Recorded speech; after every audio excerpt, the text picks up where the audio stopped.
seperti biasa mau cerita lagi nih. Jangan bosan ya ngedengarnya. Ya ada apa lagi tuh aku mah gini we. Ini pisang ya, pisang rebus. Tuh suami aku mah kalau pisang rebus nggak suka. Jangan direbus. Pisang yang itunya juga nggak suka, dia mah nggak suka buah-buahan.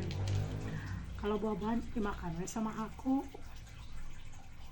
Dia suami mah nggak pilihan gitu, kalau makan tuh nggak suka buah-buahan, sayuran juga nggak terlalu banyak yang suka gitunya.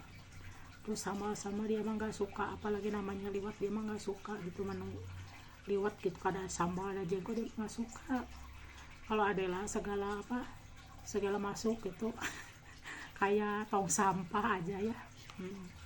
Tuh hari ini kita makan pisang dulu ya, pisang rebus tuh. Yuk, mari makan.